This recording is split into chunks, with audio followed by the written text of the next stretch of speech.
안녕하세요. 저는 얼마 전 예쁜 손녀를 얻게 된 50대 후반의 평범한 남성입니다. 아직 환갑도 치르지 않은 제가 일찍 손녀를 보게 되고 50대 나이에 할아버지 소리를 듣게 됐네요. 내 나이도 벌써 다 됐구나 싶어 씁쓸하면서도 귀여운 손녀를 보고 있자니 할아버지가 된 게 나쁘지만은 않다 싶습니다. 제 딸이 저 닮은 아이를 낳은 걸 보니 부쩍 생각이 많아지는 요즘입니다. 30여 년 전 아이 엄마 만나서 가정을 꾸리고 눈에 넣어도 안 아플 제 딸을 얻게 됐죠. 그렇게 금지옥엽 키웠던 제 딸이 엄마가 된 모습을 보니 감회가 새롭습니다. 제 눈에는 아직도 제 딸이 어린 꼬맹이 같기만 한데 그 어린 자식이 언제 나이를 먹어 아이를 품은 엄마가 됐을까 싶어 흘러버린 세월이 야속하다 싶은 생각도 듭니다. 딸아이가 출산하던 날 저는 참 많이도 울었습니다. 내 자식이 자기 새끼 낳겠다고 몇 시간 동안 진통하는 모습을 지켜보자니 제가 대신 아파주고 싶은 심정이더라고요. 그리고 이제는 매일 갓난아이를 돌보며 잠도 못 자는 딸을 보면서 제가 대신 고생해주고 싶네요. 제가 아비로서 여자들이 자식 품어 낳은 고통은 모르지만 어린 자식 기르는 고생은 누구보다 잘 알고 있거든요. 사실 저는 아내와 일찍 사별하며 어린 딸을 홀로 키워온 호랍이었습니다. 아내를 떠올리면 지금도 미안하고 서글픈 마음만 들 정도로 제 아내는 참 좋은 사람이었죠. 가진 것 하나 없는 나한테 시집와줘서 고운 손 다 상하도록 고생만 하던 사람인데 아이 낳고 그 아이가 자라는 걸 지켜보지도 못하고 먼저 세상을 뜨고 말았습니다. 제 아내는 유방암이었어요. 하필이면 너무 늦게 발견하는 바람에 병원에 갔을 때는 이미 다른 장기로 암이 전이되어 상태가 좋지 않은 시기였죠. 조금 아플 때 빨리 병원을 가봤더라면 나았을지도 모르는데 아내는 남몰래 병을 키우고 있었습니다. 병원에서 암 진단을 받고 나오면서도 아내는 병원비 먼저 걱정을 하고 있었어요. 어떻게 하지? 수술 받고 치료받으려면 돈이 많이 들겠지? 지금 그게 문제야? 당신은 몸이 그 지경이 될 때까지 대체 뭘 하고 있었어? 그러게 어디 아프면 참지 말고 병원부터 가보라고 했잖아. 내가 그렇게 말할 때는 듣지도 않고 이게 뭐야? 미안해. 그러게 당신 말 들을걸. 내가 괜히 미련 떨어서 돈이 더 들게 생겼네. 저도 아내를 탓하려던 건 아니었습니다. 그냥 그 상황이 도저히 믿어지지 않아서 받아들일 수 없어서 괜한 원망을 아내에게 돌렸던 거죠. 그것도 전부 제 탓이에요. 그 흔한 보험 하나 없던 형편이라 아내는 빠듯한 살림에 병원 가기를 걱정했을 겁니다. 남편이 벌어오는 돈으로는 어린 자식 키우며 새 식구 먹고 살기도 어렵다 보니 뭐 하나 자기에게 돈 쓰는 걸 마다하던 사람이었거든요.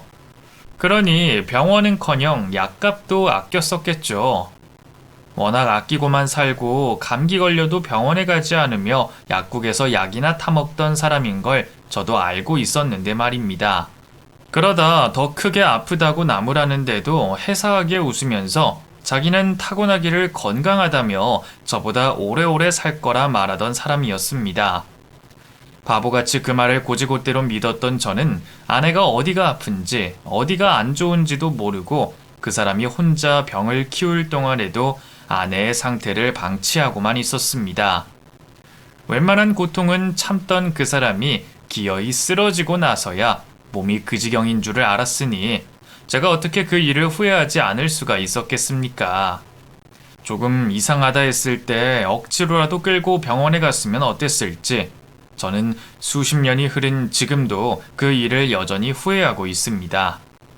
내가 능력이 있었으면 돈이라도 더 갖다 줬으면 안 그랬을 거라는 생각에 결국 제 탓을 할 수밖에 없었죠. 그나마 희망이라고 가져보던 저였지만 아내의 상태는 점점 더 나빠지기만 했습니다. 신기하게도 병원에 가서 진단을 받기 전까지는 생활도 잘하고 밥도 잘 먹던 사람이 병원에 다녀오고 치료를 시작하면서부터 부쩍 더 안 좋아졌어요. 독한 항암 치료에 고운 머리는 다 빠져버렸고 아이 엄마답지 않게 보기 좋게 동그랗던 얼굴은 살이 쑥쑥 빠져갔고 우유처럼 고운 피부도 거칠어지고 거뭇해져 갔습니다. 그럼에도 제 눈에는 여전히 고운 제 아내였지만 아내는 어느 순간부터 거울 보기를 꺼려하기 시작했습니다. 그리고 늘 밝던 그 사람이 점점 어두워져 갔죠. 고통에 몸부림치며 치료받는 아내를 위해 저는 해줄 수 있는 게 아무것도 없었습니다. 그런 아내를 보는 것도 괴로웠지만 딸에게는 나보다 엄마가 더 필요할 거라는 생각에 저는 아내에게 제 삶을 양보하고 싶기까지 했습니다. 하지만 제 바람은 이루어지지 못했고 결국 치료를 시작한 지 1년 만에 아내는 저와 어린 딸아이의 곁을 떠나고 말았습니다. 그때 딸의 나이가 겨우 5살이었죠. 이른 나이에 아내를 보낸 저는 앞이 막막하기만 했습니다. 아이에게 엄마의 죽음을 어떻게 얘기해야 할지, 아직 한창 엄마 찾는 어린 딸을 제가 잘 키울 수 있을지 걱정이었습니다. 솔직히 자신도 없었고 아내 곁으로 따라가고 싶은 생각도 있었어요. 하지만 저는 아내의 당부대로 딸을 잘 키워야 했습니다. 죽는 순간까지 자신의 안위보다 어린 딸을 걱정하던 아내였기에 저는 아내의 마지막 소원을 들어주기 위해 그 후로 강인한 아버지가 되어야 했습니다. 포기하고 싶고 도망치고 싶은 상황이 돼도 버텨야 했죠. 그렇게 홀압이 돼 혼자 딸 자식을 키웠던 저는 늘 모자란 아버지로 살아야 했습니다. 제 딴에는 최선을 다하려 했지만 아이에게 엄마가 필요할 때마다 저는 무기력한 아버지일 수밖에 없었죠. 짧은 가방끈 탓에 고된 일 하면서도 홀로 집 지키고 있을 아이 생각에 늘 걸음을 서두르던 저였습니다. 신기하게도 탈진할 것처럼 고생을 하면서도 집에 가서 딸아이 얼굴을 보면 다시 힘이 나는 듯 했어요. 혼자 자식을 어찌 키울지 걱정이던 마음과 달리 시간은 빠르게 흐르며 아이는 잘 자라줬습니다. 그렇게 딸이 초등학생이 되고 중학생이 되고 대학에 들어가 미팅을 하는 것까지 지켜보며 저는 늘 아이의 뒤에 묵묵히 서 있었습니다. 사랑한다고 자주 표현하는 다정한 아버지는 아니었지만 아이가 필요할 때는 늘 나타날 수 있는 든든한 아버지가 되고 싶었어요. 아이가 성인이 되고 여자가 되어가는 걸 보는 건 뿌듯하긴 했지만 아이가 나이를 먹을수록 두렵기도 했습니다. 이렇게 곱게 키운 내 딸이 어느 날 결혼을 해서 집을 떠나면 그때 내 인생은 어떻게 되는 걸까 걱정스러웠거든요. 아내가 죽은 뒤로 평생 딸 자식만 바라보며 살았던 저였으니 말이죠. 그래서 저는 딸이 최대한 늦게 결혼을 하길 바랬습니다. 못난 아비의 이기적인 생각일진 모르겠지만 웬만하면 시집을 천천히 갔으면 좋겠더라고요. 그런데 이게 무슨 일인지 딸아이가 갑자기 제게 놀랄만한 소식을 전해왔습니다. 아빠, 나 임신했어. 이제 막 취업을 하고 사회생활을 시작하게 된 나이에 혼전 임신을 했다는 딸의 말에 저는 세상이 무너지는 느낌을 받았습니다.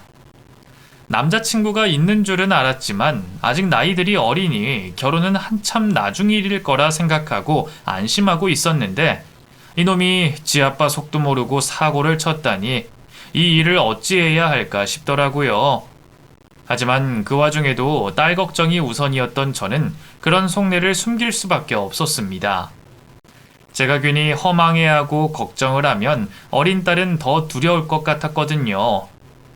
속으로는 내 딸 임신시킨 그놈을 잡아다가 줄이라도 틀고 싶었지만 딸 앞에서는 예비 사위를 반길 수밖에 없었습니다. 아버님 안녕하십니까? 처음 인사드리겠습니다. 저 지원이랑 교제하고 있는 박현태라고 합니다.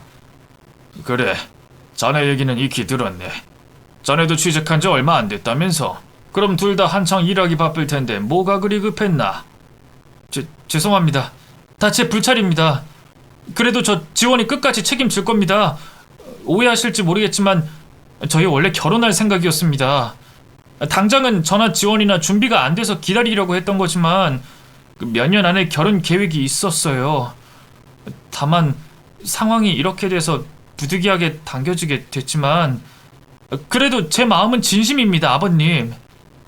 당당한 건지 뻔뻔한 건지 몰라도 내 딸을 사랑한다며 결혼하겠다는 사위의 말에 저는 복잡한 심정이었습니다. 귀한 내 딸을 이렇게 내어주는 게 맞나 싶으면서도 그렇다고 또 내 딸을 미혼모 만들 수는 없었으니까요. 이렇게 된 상황에 결국 하루빨리 식을 올릴 수밖에 없다는 생각에 저는 곧바로 사돈을 만나게 됐습니다. 일찍 혼자 된 저와 달리 사돈 내외는 사이가 좋아 보이셨어요. 부모는 자식의 거울이라는데 자기 아내 다정히 챙기는 바깥사돈의 모습에 제 걱정도 조금은 줄어드는 듯 했습니다. 하지만 임신한 딸을 시댁살이 시키게 된 제 속이 말은 아니었죠. 저희가 이런 얘기 하기는 죄송하지만 아들이 이렇게 일찍 결혼을 할 줄은 몰랐고 저희도 그렇게 상황이 좋진 못해서 지금 당장 집을 해드리긴 어려울 것 같습니다.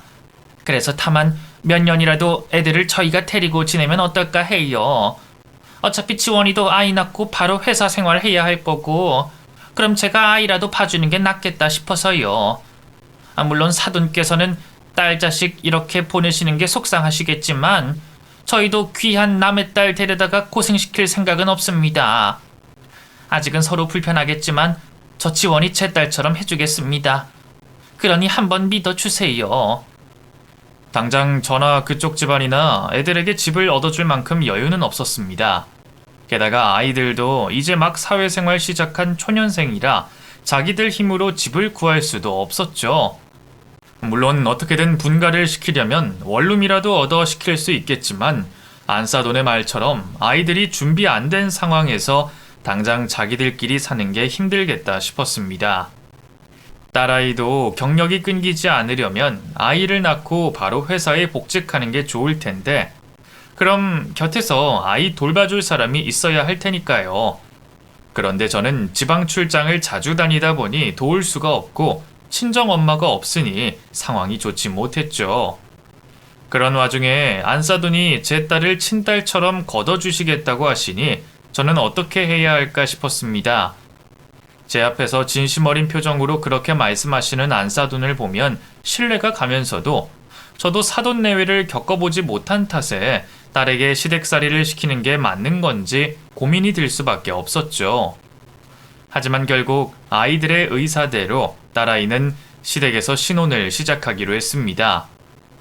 아빠, 나 시댁 들어가서 지낼게. 아빠가 걱정하는 건 알지만 나 시부모님 믿어. 두 분 다 나한테 잘해주시고 정말 좋은 분들이셔. 그러니까 아빠도 마음 놓고 보내주면 좋겠어. 애가 일부러 그런 소리를 하는 건지 정말 시댁살이에 자신이 있는지는 모르겠지만 자기가 시댁살이를 자처하겠다니 제가 그런 아이를 말릴 수가 없었습니다. 그렇다고 제가 직접 데리고 있어주지도 못할 상황이니 제가 입이 10개라도 할 말은 없었죠. 결국 저는 딸아이의 결정을 믿어주기로 했고 사위에게 마지막 당부를 하며 아이를 시댁에 보내게 됐습니다. 걱정과 달리 다행스럽게도 딸아이는 시어머니와 금방 가까워진 듯 했어요. 아마 워낙 엄마 품을 찾던 아이라 시어머니가 잘해주시는 게 좋았던 모양입니다.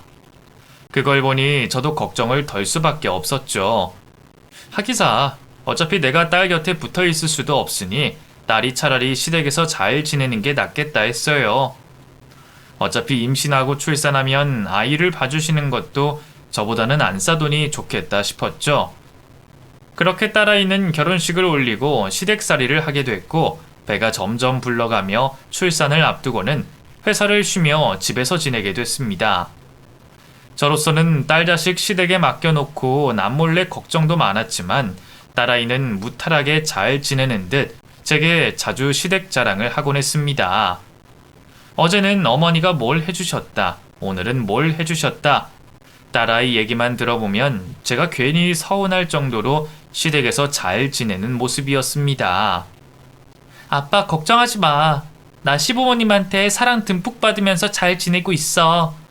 어머니가 나 안마도 해주시고 먹고 싶다는 거 다 해주시거든. 그래서 그런지 나 살 많이 찐 것 같아. 뭐야, 그렇게 맛있어? 아빠가 해주는 밥보다. 물론 아빠 요리 최고지만 우리 어머님도 솜씨 짱이야. 아빠도 먹어보면 놀랄걸? 안 그래도 시부모님이 아빠 자주 오시라고 하시는데 아빠 왜 집에 안 와? 나 안 보고 싶어? 보고야 쉽지. 근데 내가 자주 가면 사돈께서 괜히 불편해하실 거 아니냐. 아직 너도 시부모님이랑 친해지는 단계인데 내가 너 보겠다고 자꾸 찾아가면 괜히 감시하는 것 같잖냐. 에이, 그런 게 어딨어. 우리 어머님, 아버님 그런 분들 아니셔. 얼마나 좋은 분들이신데. 진짜 안 그래. 사실 그래서 나 요즘 정말 결혼 잘했다는 생각 들어. 임신하고서 시댁살이 해야 할 때만 해도 예상 못했던 일이라서 너무 당황스럽고 무서웠는데 지금은 너무 다행이다 싶어. 오빠는 몇 년 안에 주택 청약 넣어서 분가하자 그러는데 나 지금 같아서는 그냥 쭉 여기서 살고 싶기도 해. 뭐? 그 정도야? 아니 그렇게 시댁이 편한 며느리가 어딨어? 여기 있지. 나 진짜 잘 지내고 있어. 눈치 하나도 안 보고. 시부모님이 다 해주시니까 너무 편해. 어머님, 아버님 다 나를 딸처럼 잘해주시는걸? 그런 말을 들으니 저도 마음이 편해졌지만 한편으로는 조금 속이 상하기도 했습니다. 딸이 그러는 게 엄마를 일찍 잃어서 그러는 걸 알고 있었거든요. 딸이 너무 어린 나이에 엄마를 떠나보내며 늘 그런 걸 부러워하곤 했었던 걸 알고 있었습니다. 어린애가 왜 자기는 엄마가 없냐면서 TV나 주변에 엄마 아빠 있는 집에 딸이 되고 싶다 하던 걸 보며 늘 마음이 안 좋았죠. 저도 그런 딸 때문에 한때는 재혼 생각까지 했었지만 남의 자식 지 새끼처럼 키워줄 여자가 흔할까 싶어 결국 마음을 접었었어요. 대신 내가 엄마 몫까지 해주겠다 했지만 아쉬운 게 어쩔 수 없이 있었을 겁니다. 그런데 시집가서 시댁에서 제 집처럼 편하게 시어머니 시아버지 사랑받으며 지낸다고 하니 그게 기쁘면서도 마음이 복잡했어요. 그래도 내 딸이 눈치 안 보고 잘 지낸다는 건 정말 다행인 일이었습니다. 어쩌면 애가 아직 어려서 철이 없어서 눈치를 안 보는 건진 모르겠지만 안사돈이 제게 해주신 약속을 지키신다는 게 느껴지더군요. 처음에는 내 딸 임신시킨 사위도 탐탁치 않았지만 가식 없이 잘해보려 노력하는 모습에 저도 사위를 어느새 제 아들처럼 생각하게 됐습니다. 이제 곧 아이까지 태어나면 두 아이가 양가 집안 사랑받으며 잘 살기를 기대하고 있었죠. 그런데 어느 날 잘 지내는 줄 알고 있던 딸아이에게서 전화가 걸려온 겁니다. 그것도 평소와 다르게 무슨 소리를 하는지 알아듣지도 못할 정도로 오열하면서 말이죠. 아빠, 나 이렇게는 못 살겠어. 내가 뭘 잘못했다고 이런 취급을 받아야 해? 아빠, 나 너무 서러워. 나 집에 갈래. 그게 무슨 말이야? 지원아, 일단 진정하고 차분히 얘기해봐. 대체 무슨 일이 있다는 거야? 아빠 보고 싶어. 태교에 전념하겠다며 연락도 잘 없던 딸아이가 갑자기 울면서 전화를 하는 통에 저는 영문도 모르고 당황스러울 수밖에 없었습니다. 지원아, 너 어디야? 너 지금 혼자 있는 거야? 일단 진정하고 다시 침착하게 얘기해봐. 아빠가 알아들어야 도와주지, 응? 나 지금 일하러 왔는데 못하겠어서 집에 돌아가는 차 기다리고 있는 중이야. 그게 무슨 말이야? 일을 한다니. 네가 무슨 일을 해? 몰라. 어머님 따라서 나왔는데 여기 혼자 버려졌어. 어머님이 나한테 집에 기생하는 주제에 놀지만 말고 돈 벌어오라고 날 어디로 데려갔어. 근데 와보니까 택배에 짐 싣고 하는 거라잖아. 근데 여기서도 내가 임산부라는 거 알고 일 못 시켜준다고 그냥 가래. 그래서 지금 돌아가는 차 기다리고 있는 중이야. 아이를 임신한 몸으로 돈을 번다며 무슨 택배 일을 하러 갔다며 얘기하는데 저는 그 말이 대체 무슨 말인지 도통 이해를 할 수 없었습니다. 그것도 안싸돈이 아이를 직접 데려갔다니 말이죠. 임신해서 배부른 애를 어디로 데려갔다는 것이며 자기 집에서 얹혀 살고 있으니 나가서 돈이나 벌어오라는 말을 정말 했을지 믿을 수가 없었습니다. 그동안 봐왔던 사돈댁에서는 저희 딸을 잘 대해주시는 줄 알았으니까요. 그렇다고 저희 딸이 저한테 괜한 소리를 할 리도 없고 애가 그렇게 서럽게 우는 걸 보니 무슨 일이 있어도 있다 싶은 겁니다. 맘 같아서는 거기가 어디던 당장 달려가서 제 딸을 직접 데려오고 싶었지만 하필이면 그때 제가 다리를 다쳐 꼼짝 못하는 상황이었어요. 그래서 그 바람에 제가 직접 아이를 데리러 갈 수 없었죠. 그것도 딸이 제가 필요하다고 전화를 하는 와중에 못 간다니 참 미안한 겁니다. 지원아, 그 아빠가 당장 데리러 가고 싶은데 못 갈 것 같은데 어떡하지? 아니야, 나도 아빠 다친 거 아는데 나 혼자 갈 수 있어. 그냥 집에 갈 건데 놀라지 말라고 전화한 거야.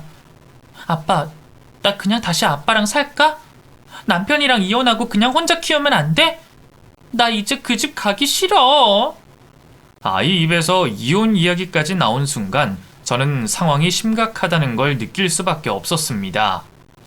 얘기를 전해 듣기만 해서 무슨 상황인지 파악은 안 되지만 그 순한 아이가 그런 소리까지 한다는 건 분명 상황이 많이 좋지 않다는 뜻이겠죠. 아이를 직접 데리러 가지 못한 저는 아이에게 택시를 타고 오라며 택시를 불러줬고 그 사이 저는 상황 파악을 위해 사돈댁에 전화를 하게 됐습니다. 무슨 일인지 사위도 사돈도 아무도 제 전화를 받지 않으시더군요. 그러다 한참 만에 안사돈이 전화를 받게 됐고 저는 잔뜩 화가 난 채로 안사돈에게 따져 물었습니다. 여보세요? 어머, 사돈 어쩐 일이세요? 그동안 잘 지내셨습니까, 사돈? 지금 제 안부 물으실 때가 아니지 않습니까? 저희 딸이 어디 있는지 알고 저한테 잘 지냈냐고 하시는 거예요? 예?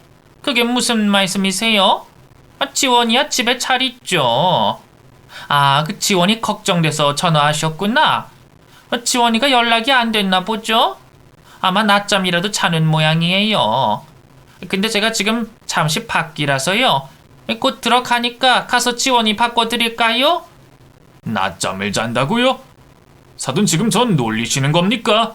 아니면 제가 아무것도 모를 거라 생각하고 거짓말을 하시는 겁니까? 그게 무슨 말씀이세요? 거짓말이라뇨? 사돈 뭔가 화가 나신 것 같은데 제가 이유를 몰라서요. 뭐 때문에 그러세요? 지원이가 무슨 얘기라도 했나요? 왜요? 걔가 무슨 얘기를 했을 것 같습니까? 이유는 안사돈께서 더 잘 아실 텐데요.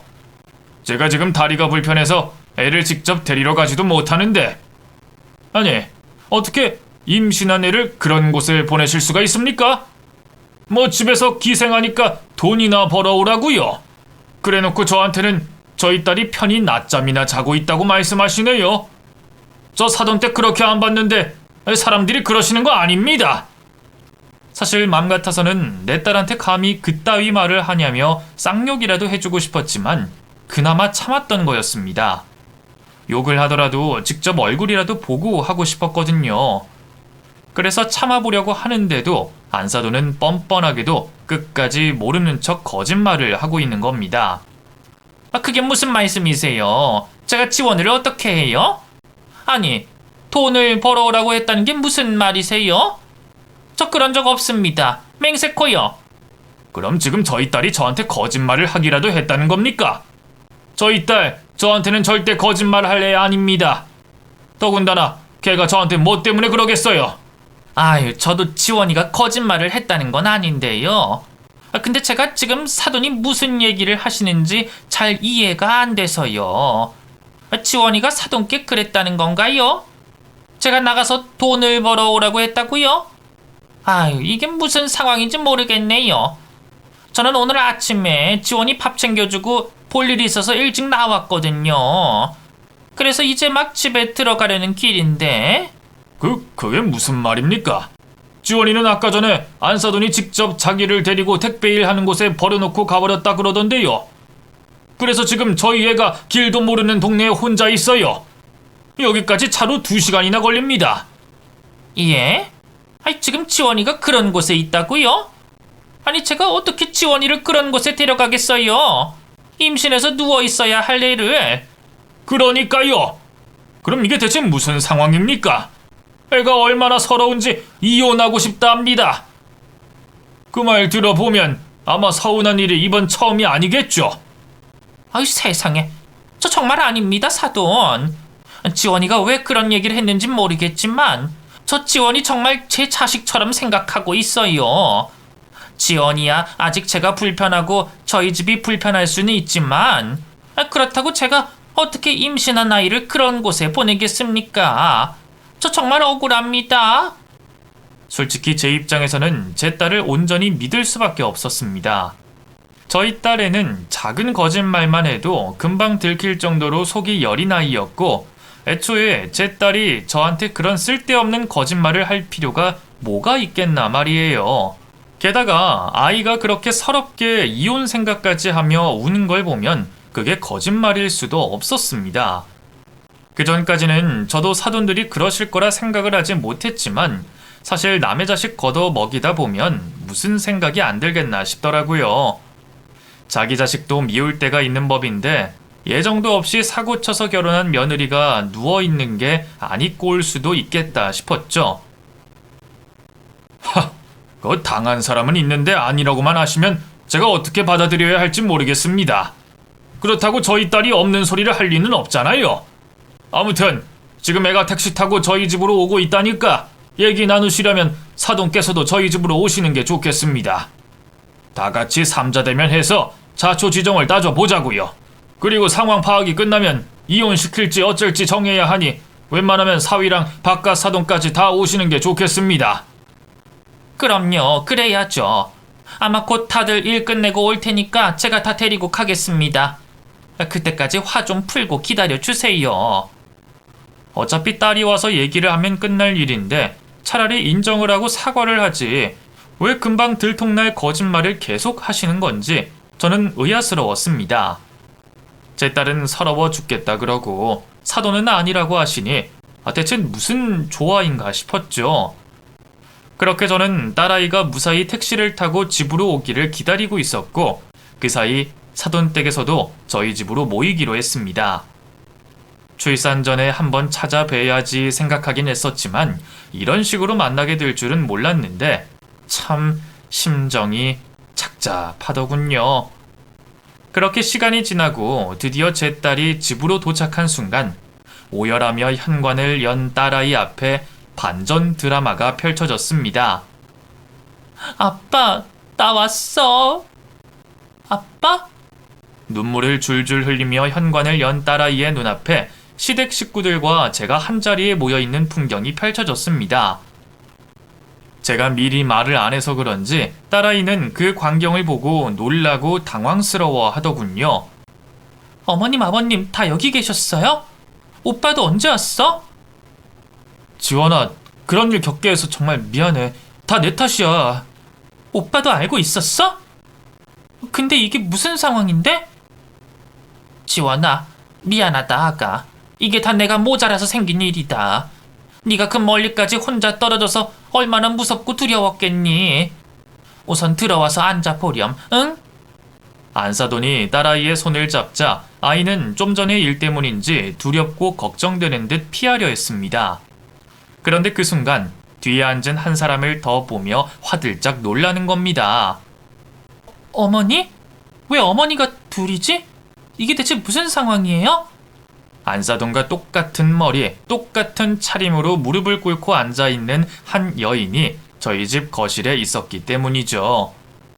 아유, 지원아. 우선 와서 좀 앉아라. 아빠가 사돈한테 전화해서 상황 설명드렸어. 그래서 우리가 먼저 모여서 얘기를 하고 있었다.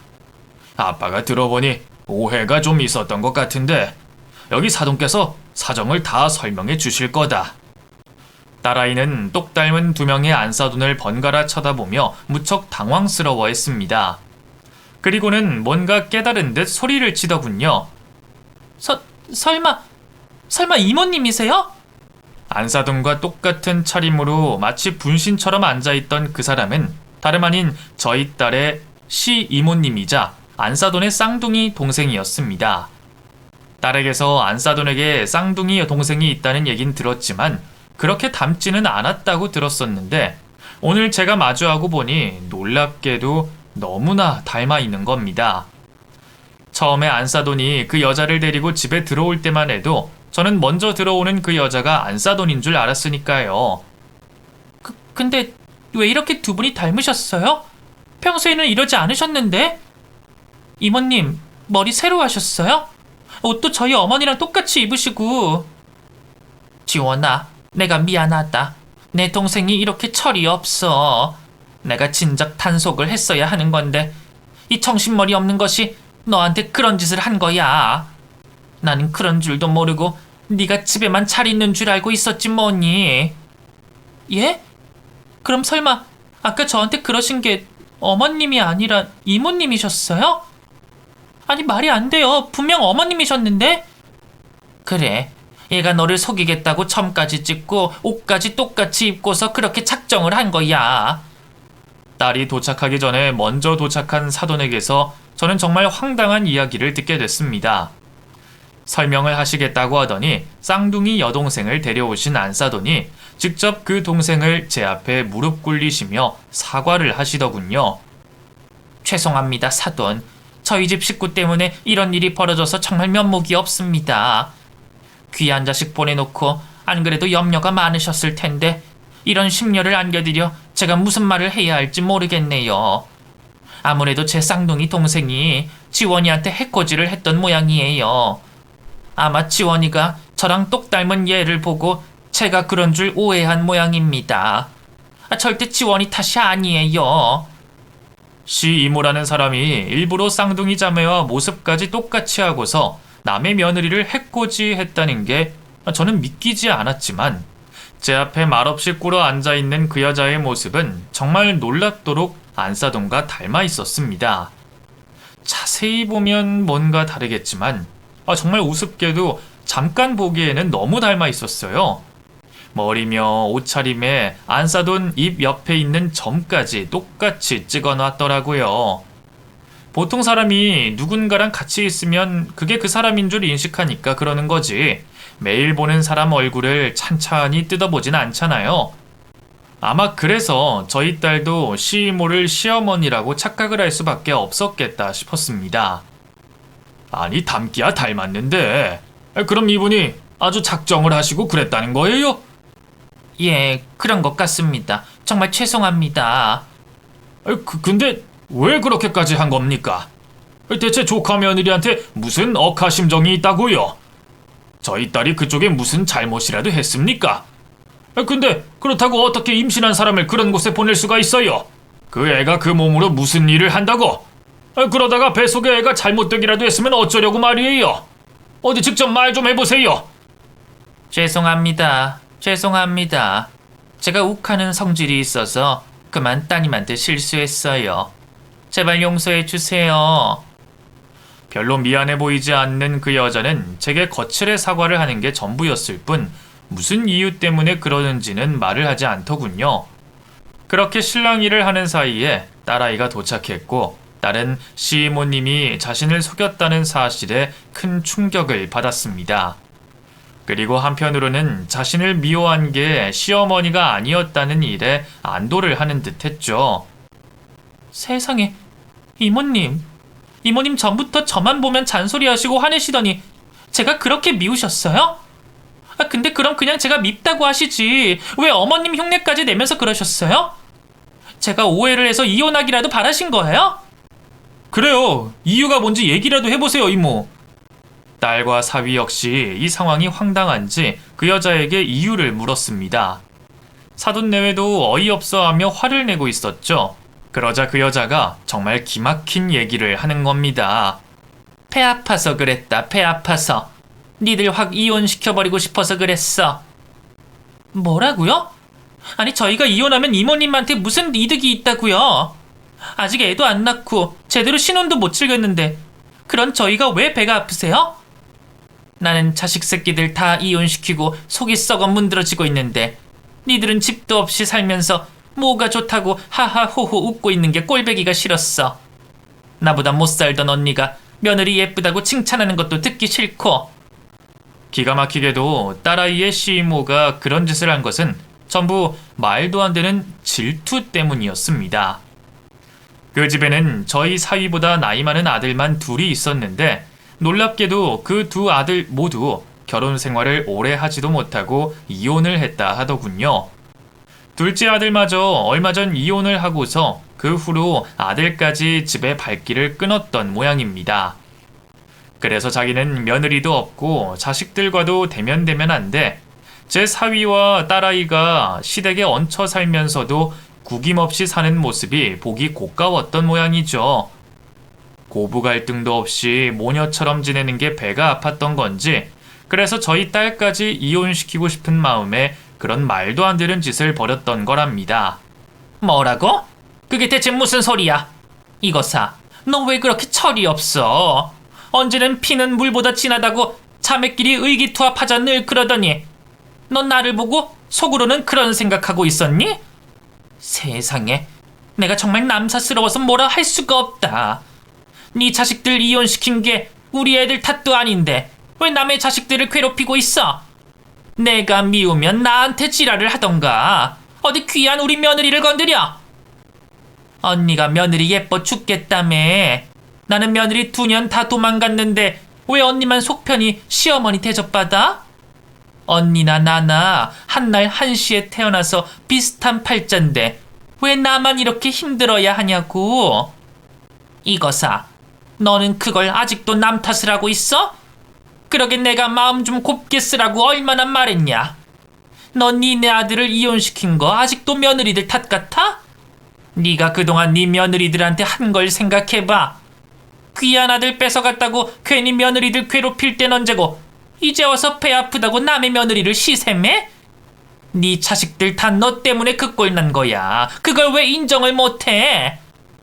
내가 뭘 잘못했다고?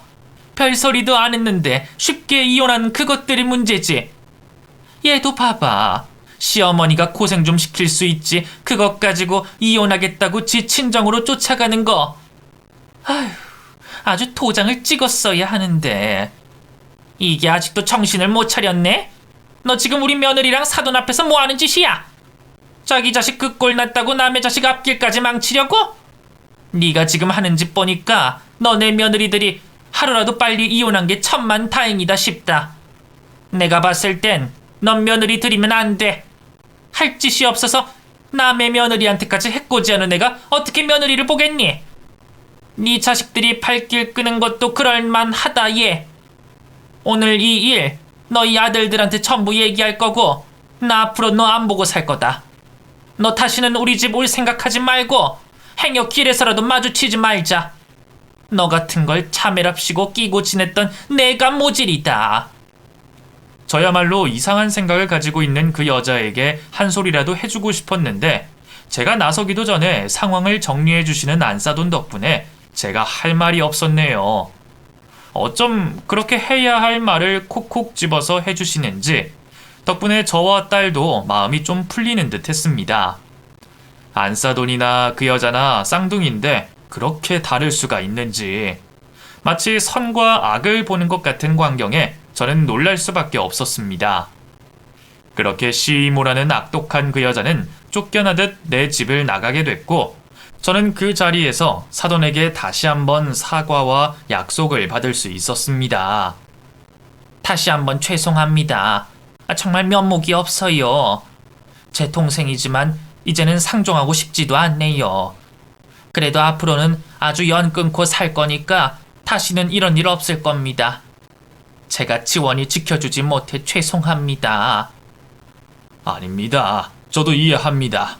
뭐 가족이라고 다 자기 마음대로 되는 것도 아니고 그게 어디 안사돈 탓이겠습니까? 저도 사과 드릴 테니 받아주세요.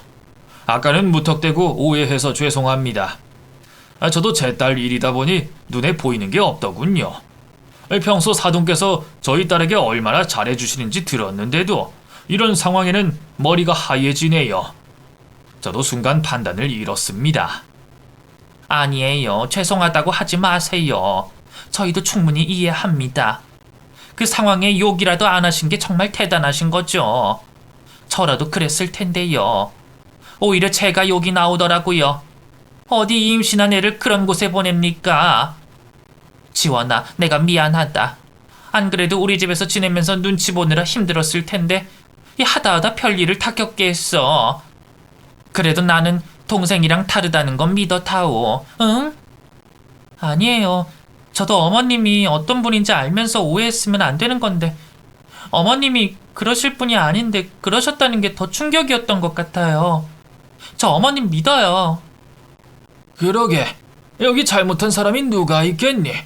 이 사돈께서도 충분히 그러실만 했고, 특히나 제가 집안의 가장으로 소홀해서 죄송합니다. 세아가 너도 마음고생했다. 그래도 다음부터는 누가 그런 거 시킨다고 따라 나서지 말고 싫은 건 싫다고 해라. 우리가 그런 일을 시킬 리는 없지만 남들이 강요해도 싫다고 할 줄 알아야지.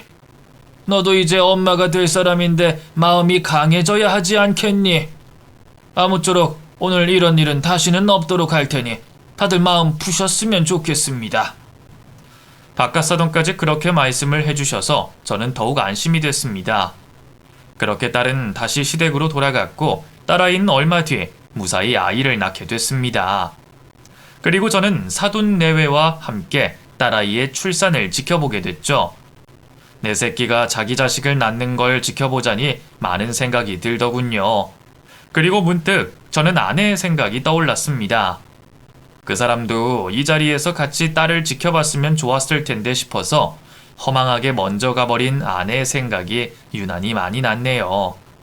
하지만 이제는 안사돈께서 제 딸에게 친정엄마의 빈자리를 채워주실 수 있어 다행이었습니다. 안사돈께서 감사하게도 딸아이의 몸조리까지 도와주셨고 저는 또 한 번 죄송함과 감사함을 느낄 수밖에 없었죠. 정말 감사합니다, 사돈. 안사돈이 안 계셨더라면 제가 지원이한테 뭘 해줄 수 있었을지, 정말 어떻게 해야 했을지 모르겠네요. 엄마 죽고 늘 엄마정을 고파하던 아이인데 결혼하고 좋은 어머니가 생겨 제가 너무 기쁩니다. 아니에요. 저는 지원이가 며느리가 아니라 제 자식이라 생각해요. 그러니 이렇게 하는 게 당연하죠. 아무쪼록 사돈도 걱정하지 마시고 저희 믿어주세요. 앞으로 제가 지원이 도와서 손녀 육아도 하고 아이들 곁에서 많이 돕겠습니다. 그렇게 말씀해 주시니 더 감사하죠. 아무래도 저희 딸이 정말 시집을 잘 간 것 같습니다. 사돈은 복 받으실 겁니다. 그렇게 제 딸에게는 진짜 어머니가 생겼습니다. 남들은 모녀 같은 고부관계는 절대 없을 거라 말하지만 세상 어딘가에는 이런 시어머니도 있다는 걸 꼭 알려드리고 싶었네요. 덕분에 그동안 혼자 딸 키우며 빈자리를 채워주지 못했던 제가 이제는 마음이 편해지는 듯 합니다. 아마 하늘에서 저희 아내도 이 모습을 보며 행복해할 것 같네요. 그럼 제가 아내 곁으로 가는 그날까지 저희 가족이 늘 행복하기를 바라며 인사드리겠습니다. 감사합니다.